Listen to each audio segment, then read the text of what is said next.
Have you ever wondered if the man who started it all, Goldie Roger, uh, truly deserves the title of Pirate King?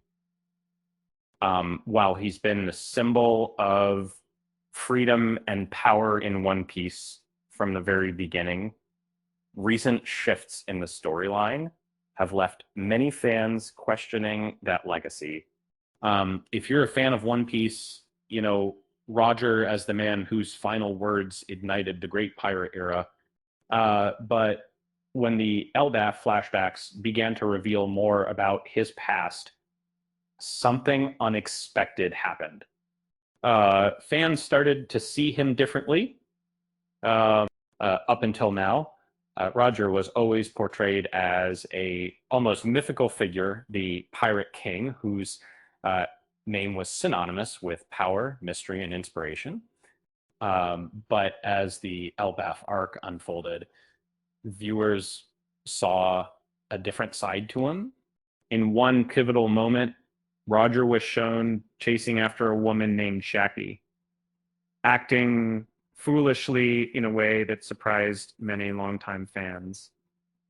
Rather than the formidable pirate they'd imagined, Roger came off as lovesick and immature, a sharp contrast to the man who once stood at the pinnacle of piracy. In chapter 1156, Roger and Garp finally met in combat, and the scene left many fans shaking their heads. This Garp's punch to Roger's face seemed to deliver not only physical damage, but also a kind of humiliation damage. Some felt that the scene stripped Roger of the invincible aura he had carried for so long. Was this really the Pirate King everyone had feared and revered? It wasn't just the comedy of the moment that left a mark. Fans began to reevaluate Roger's earlier portrayal. That was the biggest standard save space where a following a triup of the Factor. While he had been a larger-than-life figure, it was now hard to ignore his many flaws.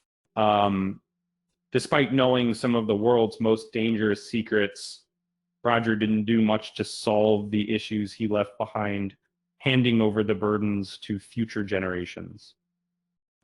His death, too, was notably anticlimactic compared to the violent and heroic ends of other legendary pirates.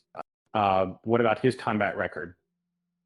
For someone known as one of the greatest pirates in history, Roger didn't exactly have the most stellar battle track record. He couldn't defeat Whitebeard, teamed up with Garp to defeat Zebek, and only narrowly escaped Big Mom. And fans started to question whether Roger had really earned his legendary status. But here's the twist. It's not Roger that many fans think should hold the title of Pirate King. Instead, it's another figure from the past who seems to fit the role more naturally. Davy D. Zebek. This infamous pirate who once posed a real threat to the world government is now seen as the true definition of what a pirate should be. Zebek wasn't just powerful. He was ruthless, fearless, and unapologetically ambitious. His ambition to become king of the world is a far more fitting trait for the first Pirate King than Roger's carefree attitude. Zebek's crew was the strongest ever assembled, and his attacks on the world government were legendary. His legacy wasn't just about power, it was about defying authority at every turn, the ultimate pirate spirit. And when comparing the two, it's clear that It Was story might resonate more with fans looking for a pirate king who embodies true piracy, rather than Roger's more charming but flawed image in the world of One Piece. Uh, Davy Dieselback might just be the better candidate for the title of Pirate King.